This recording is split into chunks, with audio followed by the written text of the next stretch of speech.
नमस्कार। इस वीडियो में हम ये देखेंगे कि RT-PCR से कोरोना का जांच कैसे किया जाता है और उससे जो CT वैल्यू आती है उससे कोरोना का कितना ज़्यादा खतरा है ये कैसे पता करते हैं, और घर बैठे पल्स ऑक्सीमीटर से इन्फॉर्मेशन जो मिलता है उससे हम कोरोना का फर्स्ट एड कैसे ले सकते हैं, ये सब जानने की कोशिश करेंगे।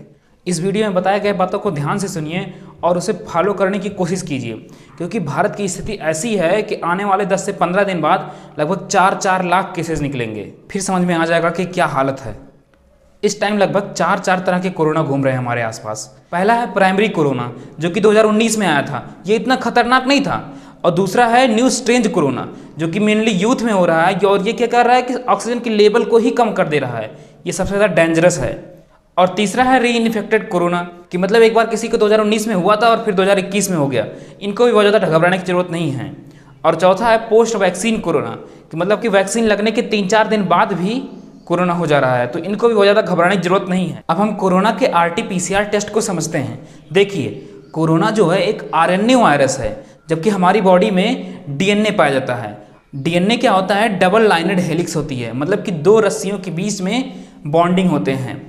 और जबकि RNA क्या होता है? सिंगल लाइनेड हेलिक्स होती है, मतलब कि DNA का आधा ही RNA होता है। अब यहाँ पे प्रॉब्लम क्या है कि हम RNA चेक नहीं कर सकते, क्योंकि हमारे पास जो टेक्नोलॉजी है वो DNA टेस्ट करने की है। इसीलिए कोरोना टेस्ट करने में ज़्यादा प्रॉब्लम हुई थी शुरू में। DNA टेस्टिंग से ही हम वंशावली भी पता करते हैं, अपने जनरेशन को भी पता करते हैं। अब हम कोरोना के RT-PCR टेस्ट को समझते हैं। देखिए, कोरोना जो है एक RNA वायरस है, जबकि हमारी बॉडी में DNA पाया जाता है। अब ये जो DNA है, इसको RNA में कन्वर्ट करने की प्रक्रिया को ट्रांसक्रिप्शन कहते हैं। मतलब DNA को अगर हम 2 पार्ट में डिवाइड कर दें तो ये RNA में कन्वर्ट हो जाता है, जिसे ट्रांसक्रिप्शन कहते हैं। लेकिन कोरोना के केस में क्या है कि ये ऑलरेडी RNA में है, तो इसके लिए हमको क्या करना होगा? RNA टू DNA कन्वर्ट होगा, जिसको हम रिवर्स ट्रांसक्रिप्शन कहेंगे। मतलब कि 2 RNA को कन्वर्ट करके एक DNA बनाना। तो कोरोना टेस्टिंग में सबसे ज़्यादा इंपॉर्टेंट यही है कि 2 RNA को जोड़ के DNA में कन्वर्ट करें, फिर उसकी हम टेस्टिंग करें, जिसको हम RT कहते हैं।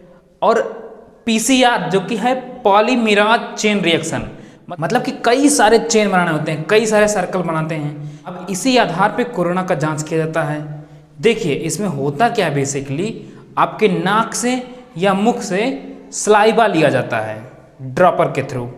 इस सलाइवा में होता है RNA, जिसको हम रिवर्स ट्रांसक्रिप्शन के थ्रू बनाते हैं DNA में, जिस DNA को हम RT-PCR मशीन में डाल देते हैं और वहाँ पे ये मल्टीपल साइकिल में कन्वर्ट होता है। कितने साइकिल में बनाएंगे, यहीं पे होता है कॉन्सेप्ट साइकिल थ्रेशोल्ड का। वैज्ञानिकों ने एक फिक्स वैल्यू रखा है, जिसे हम थ्रेशोल्ड वैल्यू कहते हैं। मतलब कि RNA को DNA में कन्वर्ट करके इसके कितने साइकिल बनाए जाएं कि ये कोरोना को डिटेक्ट कर ले। जो नंबर ऑफ साइकिल के एवरेज वैल्यू रखा है साइंटिस्टों ने, वो 35 है। मतलब कि RNA को DNA में कन्वर्ट करने के बाद 35 साइकिल तक अगर कोरोना डिटेक्ट नहीं हुआ तो वो कोरोना निगेटिव है, और 35 साइकिल के पहले ही अगर कोरोना डिटेक्ट हो गया तो वो कोरोना पॉजिटिव है। यहाँ पे ये समझिए, ये जितने कम साइकिल में ही कोरोना मिल जाएगा वो उतने ही डेंजरस है उसके लिए। और जितने नंबर ऑफ साइकिल पे, मान लीजिए किसी का 32 या 34 पे मिलता है कोरोना, वो बहुत ही लेस इन्फेक्टेड है अभी। और जिसके अंदर 5 ही 10 साइकिल पे मिल गए कोरोना के लक्षण, वो हाईली पॉजिटिव है, उस डेंजरस जोन में है। अब यहाँ पे साइकिल थ्रेशोल्ड का कॉन्सेप्ट समझने के लिए आप एक जूस निकालने वाली मशीन का एग्जाम्पल ले सकते हैं। मशीन में होता क्या है, अगर आप मौसमी डालते हैं तो मौसमी को एक ही बार चलाने पे जूस नहीं निकल आता है, उसको लगभग 4 या 5 बार चला तब जाके जूस निकलता है। अगर वो 5वीं बार में निकलता है तो उसका थ्रेशोल्ड वैल्यू, साइकिल थ्रेशोल्ड जो है वो 5 है। ऐसे ही अमरूद का एग्जाम्पल लीजिए कि अगर मशीन में आपने अमरूद डाला है तो उसको कितने साइकिल निकालने पे अमरूद का जूस निकलेगा? वो कम से कम 25 या 30 साइकिल जब चलाएंगे तो उसका जूस निकलेगा। तो यहाँ पे अमरूद का जो साइक्लिक थ्रेशोल्ड वैल्यू है वो 30 होगा। तो कहने का मतलब यहाँ पे यही है कि साइक्लिक थ्रेशोल्ड वैल्यू जितना ही ज़्यादा होगा, वहाँ पे इन्फेक्टेड होने का चांसेस उतना ही लेस है। तो किसी के सलाइवे में कोरोना टेस्टिंग के लिए अगर उसकी CT वैल्यू कम आती है, मतलब उसको कोरोना बहुत ज़्यादा है। अगर CT की वैल्यू बहुत ज़्यादा है, इसका मतलब उसको कोरोना बहुत कम है। तो कोरोना टेस्टिंग में क्या है कि अगर किसी का सीटी वैल्यू बहुत कम आ रहा है तो यहाँ पे खुश होने की ज़रूरत नहीं है, क्योंकि कोरोना का केस में क्या है कि वो एक ही 2 दिन में इतना ज़्यादा हो जाता है कि वो सीटी वैल्यू चेंज हो जाती है। RT-PCR का जो टेस्ट है वो हॉस्पिटल में ही होगा। अब चूँकि हॉस्पिटल में इतना भीड़ है कि वहाँ पे कौन जाएगा, इसलिए आप फर्स्ट एड लेने के लिए एक पल्स ऑक्सीमीटर ले लीजिए। ये क्या करेगा, आपके हार्ट बीट को भी मेज़र कर लेगा और आपके ऑक्सीजन लेवल को भी मेज़र कर देगा। ये मेनली 3 चीज़ों को बताता है। ये उस हाथ में यूज कीजिए जिस हाथ से आप ज़्यादा काम करते हैं। जो लेफ्ट हैंडी हैं वो लेफ्ट हैंड के फर्स्ट फिंगर में यूज करेंगे और जो राइट से काम करते हैं वो राइट हैंड के फर्स्ट फिंगर में यूज करेंगे। ये जो 3 चीज़ों को बताता है इसमें फर्स्ट होता है सैचुरेटेड पल्स ऑक्सीजन परसेंटेज, मतलब ये ऑक्सीजन को परसेंटेज में बताता है।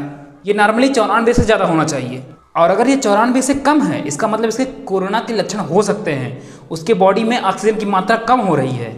दूसरा क्या होता है पल्स रेट, मतलब कि दिल की धड़कनें कितना तेज हैं कितना स्लो है, ये वो बताता है। अगर ये 60 और 90 के बीच में है तो फिर ठीक है, घबराने की कोई ज़रूरत नहीं है। और इसके अलावा होता है परफ्यूजन इंडेक्स, इसका कोरोना टेस्टिंग में कोई ज़्यादा योगदान नहीं है।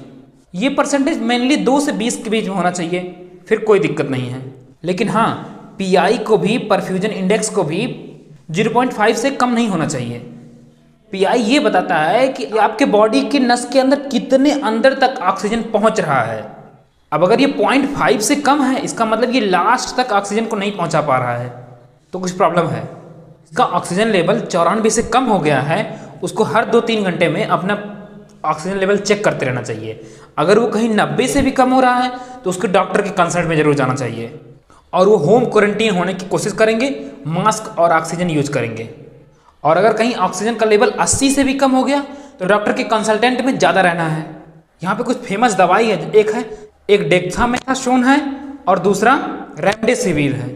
ये ज़्यादा दिया जा रहा है जब आपका ऑक्सीजन लेवल कम होने लगता है।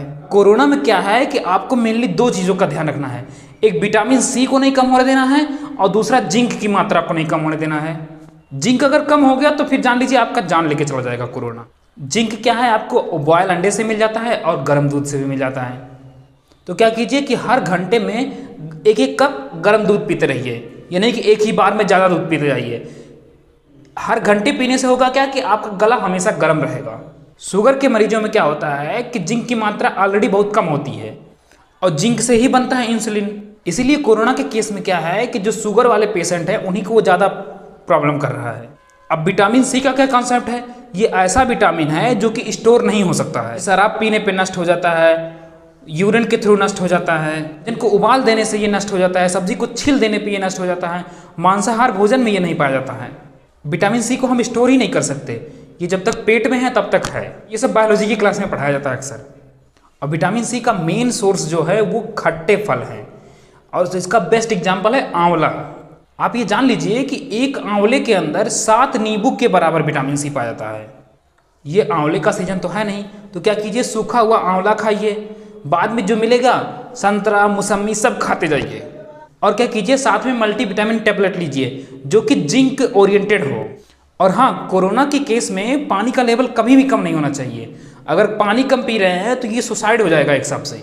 तो जितना हो सके उतना पानी पीजिए, हल्का गुनगुना करके जितना मन कहे उतना पानी पीते जाइए। और हो सके तो गर्म पानी का भाप लीजिए, गर्म पानी बॉयल कर लीजिए, उसका जो भाप आए उसको कपड़े से ढक के उसके भाप को ऑब्जर्व करने की कोशिश कीजिए।